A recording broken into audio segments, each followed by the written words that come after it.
Welcome back to Finnegan's Garage. Thank you for joining us. If you've missed the last few videos, you need to know that everything we're doing right now is brought to you by the good folks at Wirecare. Every scrap of wiring in my 55 Chevy came from the folks at Wirecare.com. They offer all the tools, all the supplies you need to plumb and wire your hot rod, muscle car, or import. Now, here's what's been happening. I have not driven Blasphemy in over 2 years, and so Tony Angelo and I got together with the idea that maybe we could be competitive at Drag Week. We showed up on day one with a brand new Hemi, which I promptly melted down. We spent day two borrowing David Freiberger's Hemi Gremmy in an attempt to swap his Hemi from that car into mine. That didn't quite work out, so we spent day three putting his car back together and then overnighting parts to Indianapolis so we could rebuild my Hemi. Day four, we towed my car from Illinois to Indianapolis, rebuilt the entire Hemi, and at about 4 in the morning, it roared to life. And now this video will catch you up on everything that happened from the end of day 4 to the last day of Drag Week.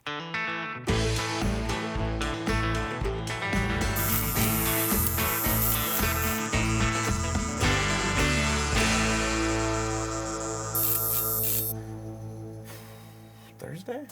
It's the same day. We left here at 5 in the morning. We got the car fired up. It didn't sound amazing because we're pretty sure the ignition timing is not happy, but that's easily fixable. No longer smoking out of the pipes, which means we have oil control. And now that I've had time to look at the data log, we have a good explanation for why, what happened and when it happened and how it happened and all that good stuff. So let me put on the specs so I can actually read this. If looking at this green line, that is my throttle position. So you can see I'm granny shifting it. I'm wide open. Drops for every gear change, right? Now, your blue line is fuel pressure. We had it at the beginning of the run. 60 pounds of fuel pressure, which is what it should leave the line with. As soon as it sees boost, 76 PSI. So we're making 16 pounds of boost because the regulator is boost reference to the intake. It will raise the fuel pressure 1 PSI for every pound of boost. So, yeah. And it's 1-to-1. They're not all 1-to-1, but this one is. This one is. So first gear, we are good. We're trucking. It actually spun off the line. We're doing good. So second gear, as soon as I granny shift and the nose dropped, what fuel was in the tank ran forward and we lost fuel pressure. It went from 76 to 14. As soon as that happens, our EGT starts climbing. All right, so let me turn some of this stuff off. Green is throttle position. Blue is fuel pressure. This light greenish blue, that's our EGT of the cylinder we smoked. All right, so here's the starting line. I leave the line. First gear change, granny shift. Fuel pressure still climbing. Second gear, granny shift. As soon as the nose comes down, our fuel pressure drops to 14. Our EGT starts climbing. We are at 1100 degrees in the pipe of exhaust gas temperature. Now we're wide open again. Our fuel pressure climbs briefly, but in the middle of third gear, it nosedives all the way down to 15 PSI. And it is at 15 PSI for ever a full second. Then the gear change, it recovers a little bit, but not much. We click it into fourth, and at this point, we're in trouble. We have basically 16 PSI through the tail end of the run, all through fourth gear. And our EGT is now climbed over 1200 degrees. It goes as high as 1230 degrees in cylinder number 5, which I believe is the piston we smoked. Yeah. So for correlation here, not enough fuel in the tank. It sloshed forward on every gear change. And at some point it was just so low, we didn't have fuel pressure. And I ran it out the back door not knowing that. Exhaust gas temperatures indicate everything in the chamber was super hot. Didn't put a hole in the piston, but it collapsed a ringland just enough to pinch a ring and knock the tension of all the other rings, which is why we had a bunch of smoke coming out of the pipes. But we had a spare piston.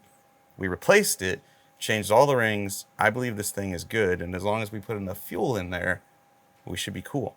So we're going to set ignition timing right now.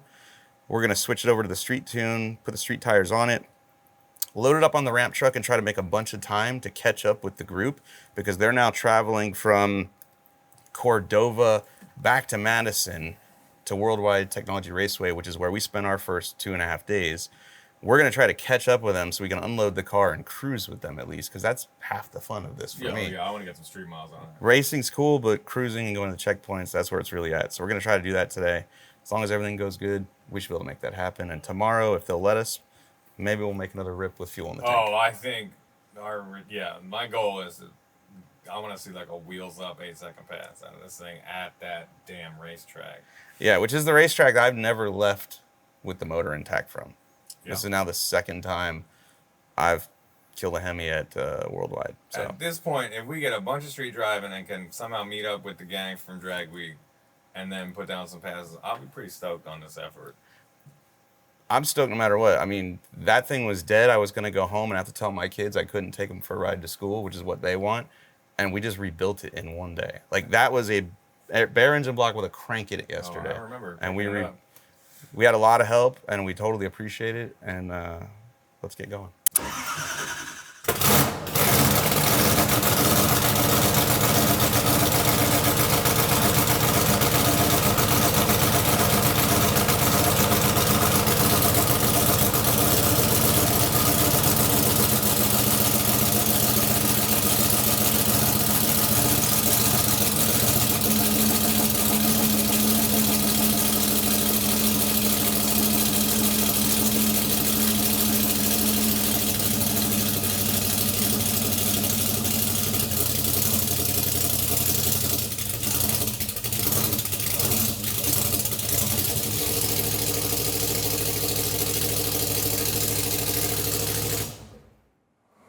So I have a mark at 15. You're at like maybe 21. I was gonna say it's 20 and a half. Yeah, I'd leave it alone. Close enough. You wanna split hairs? Yeah, he just locked it at 20. I mean, It sounds so much better. No, I can tell different ones. And it's not smoking. It's fixed. We're out of here. We just need to put the front clip back on, put it in street mode, load it up, and get out. Down the hole. Make sure our push rods are nice. Yeah, it sounds awesome. We did it. It sounds like right how it's now. supposed to. I'm gonna lock down the idle where it was. One day engine rebuild. Yeah, now it's style.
After all that thrashing, at the very end of the road trip, we meet up with drag weekers. All worth it. There's like 90 miles to go left to get to the hotel, and then you're basically at the racetrack. So this is pretty cool after this just hellacious week we had to finally see some street cars doing streetcar things.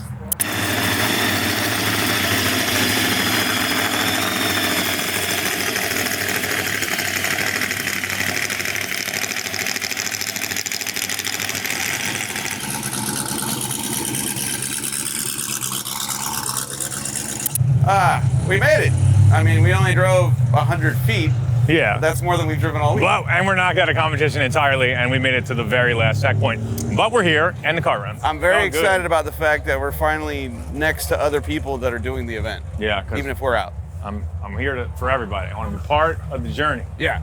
Yeah. After this, we road trip to the hotel and beers in the parking lot. Absolutely.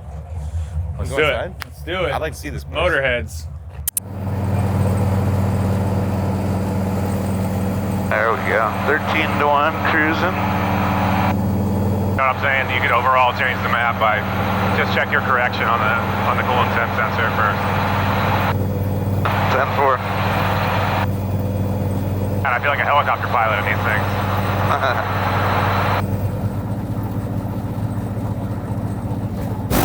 Whoa! Whoa! Whoa! Put the clutch in. It's in, it's in. What the hell was that?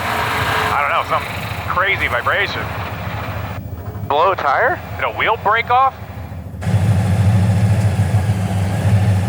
It's running fine.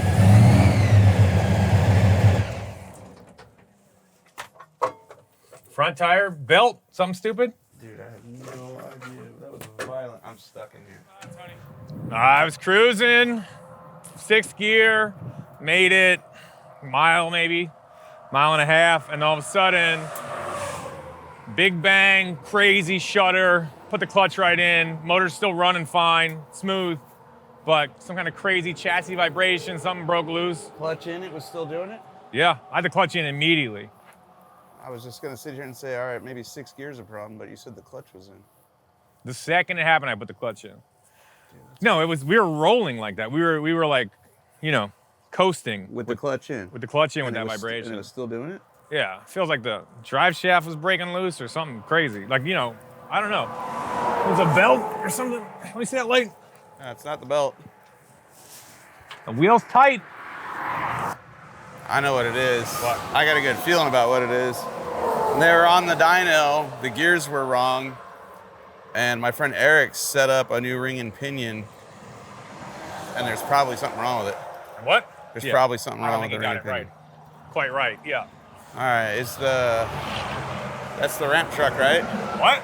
That's the ramp truck there, right? All right, yeah. All right, so let's move the van over, drive forward, we'll get the trailer off, put it back on the trailer, and that's the end of our night.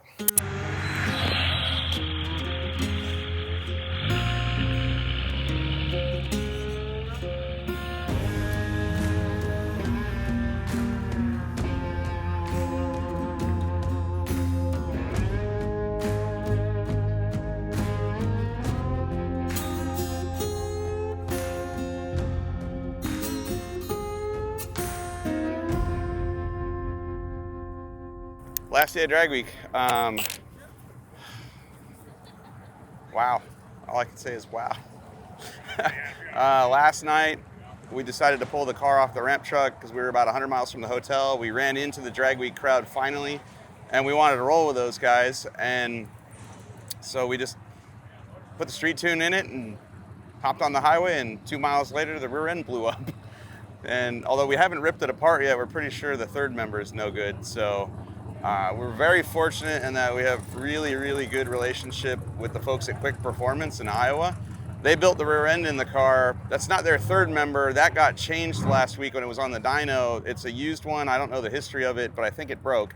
And so Caleb, who is the son of the owner, let's put it mildly, brought us a third member out of another YouTuber's car. They went and pulled it out of that dude's Mustang and brought it here.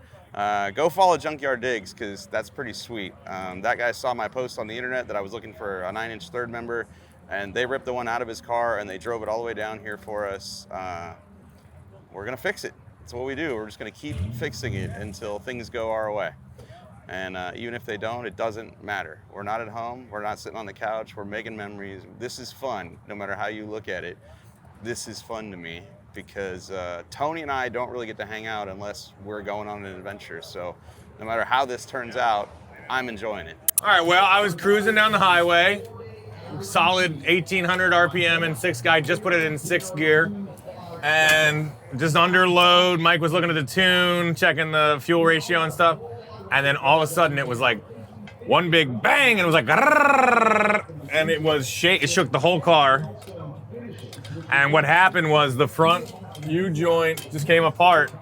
Either the clip wasn't in all the way, whatever happened, this bearing cap went flying, and just the center nub is in there, which is like a huge hole. And we must have just heard it banging around, going nuts, because it's got a twist and turn, and without that, essentially it just came apart. And I assumed, because when I looked under it on the side of the highway, I saw the drive shaft was together. I saw U-joints. Yeah, it didn't And fall out. Even when we put it on the ramp truck, I looked under there. I saw the drive shaft was in one piece. So I'm like, okay, it's the rear end. And so we scrambled to get a new center section. But luckily, Caleb, who brought the center section, also brought a U-joint and some other things, so we're good. We're in business either way. Misdiagnosed it, but we're still okay. Yeah, it was related. Yeah. Related parts. We're just taking the brake-in oil out of it. Yeah, we just wanted to change the oil in the rear. Yeah.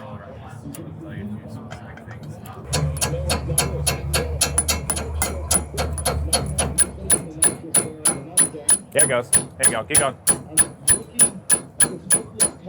All right, stop. Ooh, yeah, that's hammered. Well, we'll have to grind. We'll just file that.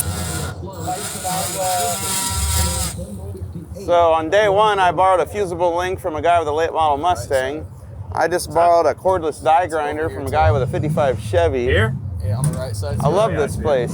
It does, and I have a trailer full of stuff. We can't fit any more stuff, and I always feel like I'm overpacking, but invariably, we use all of it and then borrow stuff from the stuff that, you know, we can't think of or forget to bring or whatever. So I love this place. I love these people.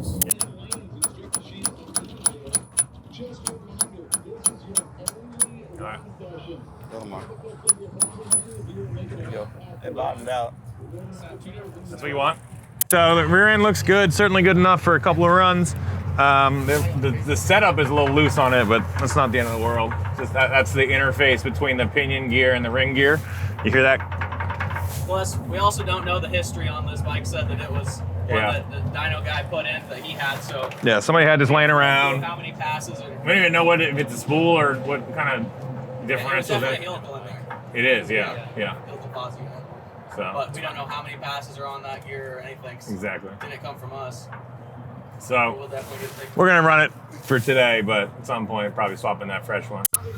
So we just had to jack the car up differently to let the rear end droop down because we need a little bit extra. Our drive shaft is it's so long that essentially it couldn't get installed with this thing at ride height, so we had to let it droop, put it back in. Just took us a second, but we're going.